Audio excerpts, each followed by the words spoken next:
আসসালামু আলাইকুম। আমাদের আজকের গল্প আমাদের সেকালে কাল। এবিসি টাওয়ারের পুরো ভবন। একাধিক প্রতিষ্ঠান আছে, তাদের অফিস কার্যক্রম পরিচালনা করে। অফিসের সকল কার্যক্রম কর্মকর্তা কর্মচারীদের সাথে পরিচয় এবং মেলামেশা আছে। বিষয়টি এমন না। দোতলা থেকে পঞ্চম তলা জুড়ে শাওনের অফিস। সেখানে হাফ শিফট কাজ করে সে, কিন্তু কাজের প্রয়োজনে তাকে প্রায় 11 ঘন্টা অফিসে অবস্থান করতে হয়। বাকিটা সময় সে তার নিজের প্রতিষ্ঠানের জন্য রেখে দিয়েছে। শাওন নিজের প্রতিষ্ঠান ইংলিশ ল্যাঙ্গুয়েজ কোচিংয়ের জন্য 5 ঘন্টা রেখেছি। এখানে কাজ করার জন্য স্বাধীনতা পাই, তা অন্য প্রতিষ্ঠানে পাই না। লিসা: আমি এখান থেকে আইন পেশায় নিয়ে কাজ করব। শাওন: করতে পারলে ভালো, কিন্তু আমার অভিজ্ঞতা যে বিষয়ে আছে আমি সে বিষয় নিয়েই ব্যবসা এগিয়ে নেব ইনশাল্লাহ। লিসা: বিয়ের খবর কি? শাওন: অনেকে বছর ধরে আমার একজন প্রবাসী সহপাঠী, সে বলে বিদেশ থেকেই আমাকে বিয়ে করে নিয়েছে। আমি তাকে সামনাসামনি হতে বলেছি, কিন্তু এখনো দেখা হয়নি। সুমন: লিসা আপু কেমন আছেন? চিনতে পেরেছেন? নিউজ 12, আপনাদের উপরে আমাদের অফিস। লিসা: আরে ভাই, চিনব না কিভাবে? আপনাদের অফিস কক্ষ সারাক্ষণই তালা দেয়া থাকে। সুমন: অনলাইন নিউজ অফিসে না এলেও আমাদের নিউজ অনলাইনে চোখ রাখলেই পেয়ে যাবেন। শাওন চুপ করে তাদের কথা শুনছে, কারণ সুমনের সাথে তার পরিচয় নেই, তবে সবাই বলে সুমন ছেলে ভালো। রাত 12টা। শাওন: হ্যালো, কে বলছেন? ইমতিয়াজ। আমি। কেমন আছো? শাওন: ভালো। তুমি কেমন আছো? ইমতিয়াজ: ভালো। গাড়িতে বসে কথা বলছি। হেলথ ইন্স্যুরেন্সে কাজ করি। বিদেশে অনেক সুযোগ সুবিধা রয়েছে। বাড়ি কিনেছি। শাওন: ভালো তো। বন্ধুরা ভালো থাকলে শুনতেও ভালো লাগে, কিন্তু তুমি আমাকে বিয়ে করেছো এ ধরনের মিথ্যা কথা বলো কেন?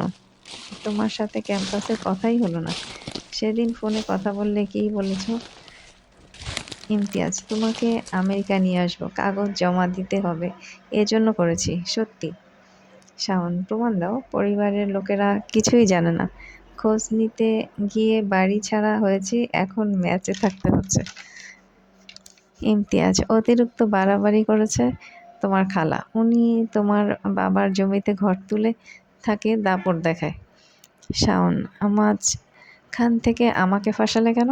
তোমার সাথে শত্রুতা ছিল না? ইমতিয়াজ: তোমার খালাকে বিয়ের প্রস্তাব দিয়েছি, উনি যে ব্যবহার করেছে মানা যায় না। ওনাকে ছাড়া যে বিয়ে হতে পারে তার প্রমাণ দিয়েছি। শাওন: সামনাসামনি হলে ভালো হয়। আচ্ছা, রাত হয়েছে, আগামীকাল অফিস আছে। ইমতিয়াজ: ঠিক আছে। জসিম: সুমন, তুই শাওনকে মিথ্যা পরিচয় দিলি কেন? একই বিল্ডিংয়ে অফিস করি, একসাথে এত বছর লেখাপড়া করে, এখন আমরা নিজেদের দাম বাড়াতে প্রবাসী বলি। শাওন: আমার খুব ভালো বন্ধু। সুমন: আগে প্রেম হবে, তারপর সত্যটা জানবে, বিয়ে হবে। ওকে আমি অনেক ভালোবাসি, হারাতে চাই না বলেই মিথ্যা বলি। সরকারি চাকরি হলে কবেই বিয়ে করে ফেলতাম। নিউজ থেকে অল্প টাকা পাই, এ দিয়ে আমারই চলে না। শোন, আগামীকাল থেকে আন্দোলন হবে, এবার যদি কিছু হয়। জসিম: সরকারি চাকরি হলে সেলিনাকে ছাড়িয়ে এনে নিজে বিয়ে করব। সুমন: তুই একটা কাজ করলি, বিবাহিত মেয়ের সাথে কেউ প্রেম করে? এসব ছাড়িয়ে করা সম্ভব না। আমাকে দেখ, ফোনে বলি প্রবাসী, সামনাসামনি অফিসে কাজ করি, প্রতিদিন রাতে একসাথে অফিস থেকে বের হয়ে ওখানে নামিয়ে দিয়ে বাসায় ঢুকি। আমি কতটা কেয়ারিং ভাব। ক্যাম্পাসে আমি কি ছিলাম, এখন আমার গেট আপ দেখ। ও পছন্দ না করে পারবে? জসিম: ধরা পড়লে বুঝবি ঠেলা।